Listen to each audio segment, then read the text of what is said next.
the way I've kind of come into the world of composition is by absorbing the music of other composers. So I study a lot of music of other composers, both choral and instrumental. And by studying music, then it goes all into the deep background of which you make your own choices, right? So for me, that begins in setting a piece of choral music with the text.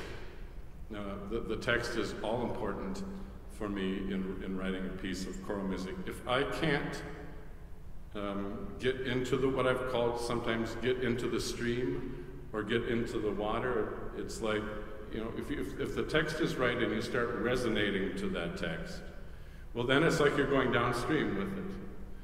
But it's going upstream and never getting anywhere if you really can't work with that text.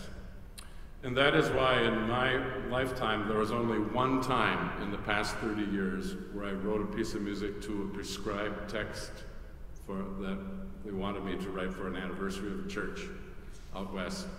And I learned never to do it again because it was one of the hardest pieces I ever wrote. You just need to be able to, at least I need to be able to get in the water with that text and respond to what it has to say. The next thing I would say about my own process is that once the text, and I found the text, and from my point of view, a lot of my compositional style is what I would term neo-romantic.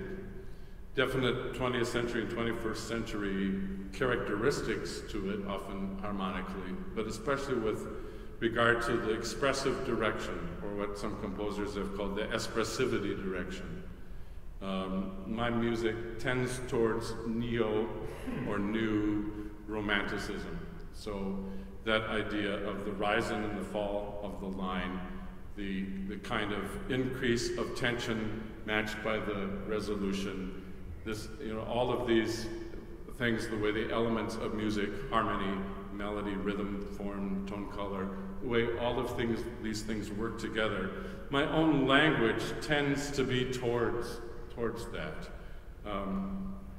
So in this particular text, it is both, well, in all the texts I thought, I respond to both the text form and then the text content. The text form and then the text content. So the form may have to do with a phrase length equaling one sentence. Or sometimes it may be interrupted by something of what I would say, an amplifier. Now, for instance, if you are here or have heard or will hear the Cloths of Heaven, there's a place about halfway through the piece, and if you listen for that this afternoon, where I move away from the text entirely, and it's on ah. And it's just a kind of excursion. And there's this place here I would just like to mention it to you to maybe keep on your mind as we come to it.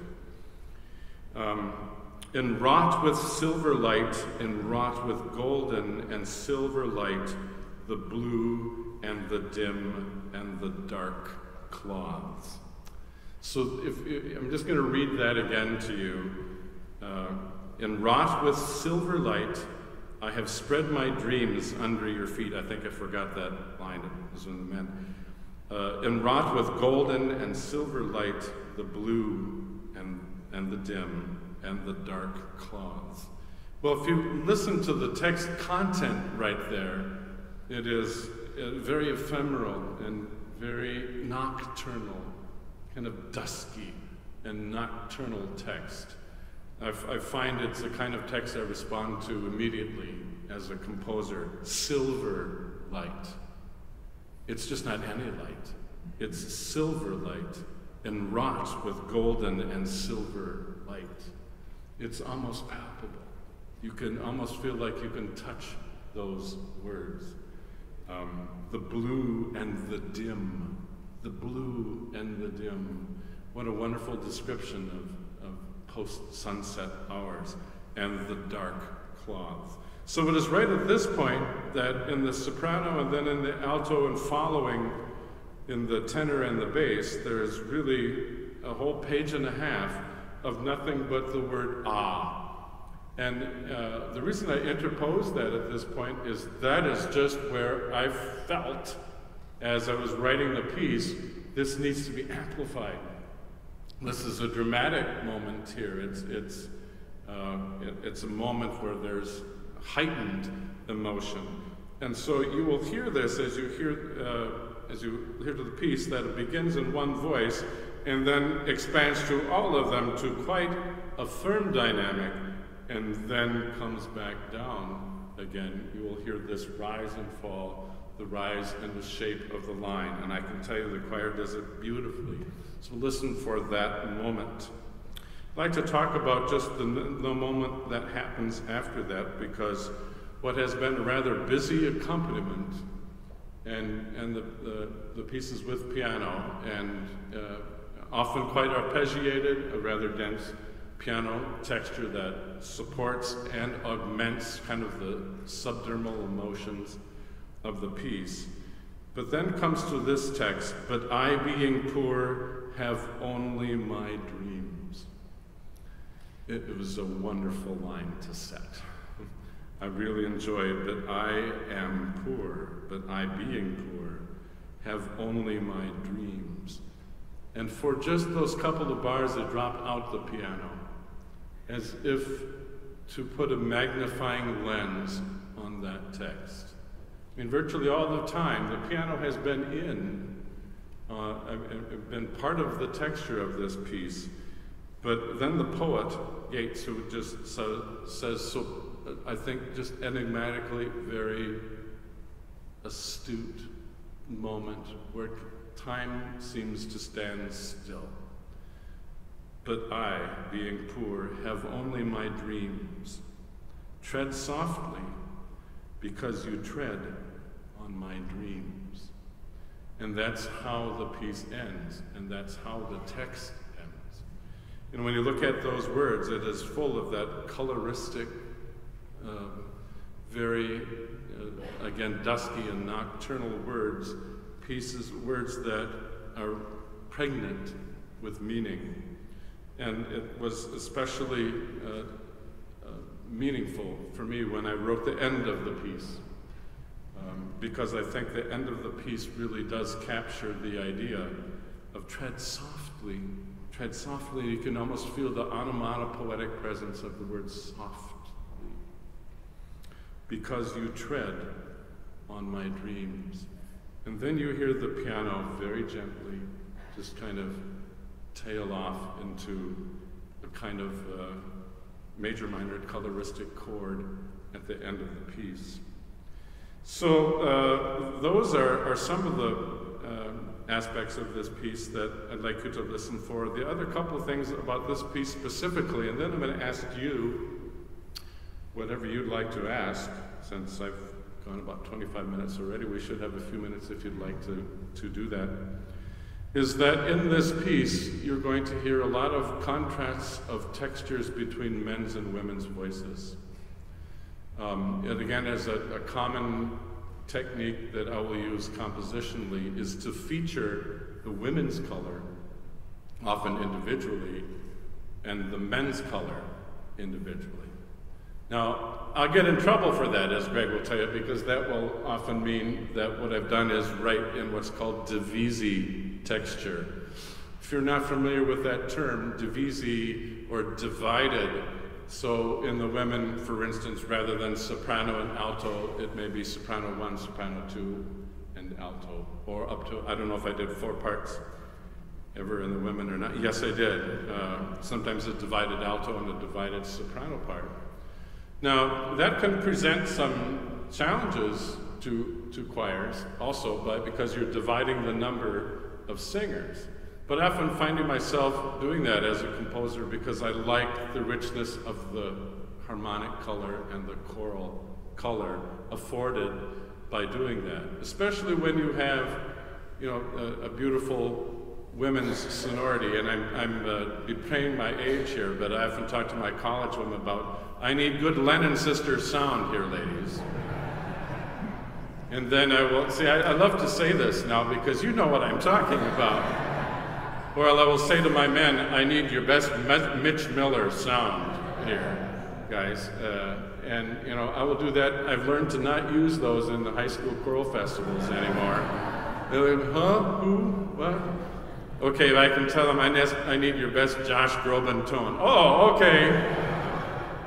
But anyway, this also happens in the men's parts, where the divided men's texture, if I can just play you a minute. If you heard something like this, which is two parts, right? I just played two parts actually in parallel fifths, but if I did this, do you hear the difference in that sound? I've now, instead of having two parts, I've added the third to make a three-part men's sound. Is a much richer sound than this, or this at the octave. So this is where you will often hear in this piece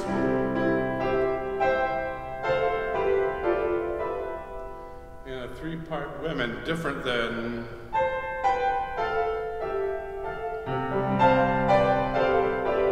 what I'm hoping you're hearing there is that change of sound, that change of texture when we have both divided parts. And so you're going to hear that in this piece where you're hearing what I sometimes will call excursions. We take a little excursion with the women into this sound, and then we take an excursion with the men, and then we come together. So it's always kind of like undulating. The piece kind of undulates between textures and then I would say harmonies. And sometimes what I like to do is throw curveballs in harmonies, just where you think, I'm going to go somewhere, I'll go somewhere else. Donald Trump type thing. Just where you think you're going to go somewhere, you go somewhere else. Pardon me if that hurt any political egos. Okay, so that's kind of what I've done, is kind of how I write. And I think that's a few things about the piece. I would be happy to, yes, sir, right here. I've been in the choir since I've been in 6th grade my whole life. Did you give any thought to writing for more mature voices? I mean, you spend a lot of time with younger singers at college and high school. Did you give any thought to adult voices or more mature voices when you wrote this piece? Yes, in writing this piece, it's like when I'm sure I connected with Greg on a number of issues about what's the nature of the choir. I like to know how many are in the group, what's the range, is low E okay, or are there no basses with low E, or are they as high, is a soprano solo with this? I'd like to know as much about the group as possible so that I would tailor the difficulty level for that group. I like the idea of both presenting a challenge, but being within the capability. And the compositions that I've written and I would say the commissions that I've done over the years have ranged from everywhere from the Kansas Boys Choir, which is all young boys, to high school choirs, to college choirs, to community choirs such as yours. Greg mentioned the CD that won the Grammy Awards with Charles Bruffy. Actually, that group, which is a professional group, they commissioned me to write the Mass for double choir that's on that recording. So I like to think that in writing any commission piece, or writing any piece, really, I have in mind the appropriate technical level. There are a few pieces I've written, largely for my choir at Concordia, that are too hard. and what I call those is there's one, Ovos Omnes, it's a double choir polytonal piece, in Pace, a couple other pieces, that I knew that I could beat my choir into submission. And they'd be able to sing them. And there were a couple of pieces like that that I really did not write. What I love to do, and I don't get to do it very often, is to write a piece where there are no technical demands. Usually in a commission, it's for a level of group, and I have to keep that in mind. But there's been a few times in my life where I have written a piece where I didn't care about that. I'm just going to write what I wanted to write, and if you can sing it, fine. If you can't sing it, fine. But he mentioned Memorial, which is a piece that I wrote at the behest of the National ACDA we did with my choir in New York City and our orchestra. In doing that piece, I really wrote from my heart and from my technique about what I wanted to say, and then we'll learn it. It's a pretty hard piece. I would guess that technically most of my works would not fit into that range of technical difficulty. I don't know if that answers your question or not, but yeah, I'm always trying to keep that in mind. Yes, sir? When you're composing, do you work things out on a piano, or do you compose more out of your head? That's a really wonderful question, because it's both and. Okay, I usually compose at the piano, but I also know that, especially in recent years, thematically, when I'm really thinking of what may be materials, like harmonic or especially melodic materials, I'm better when I'm not constrained to the piano or thinking at the piano or playing something random.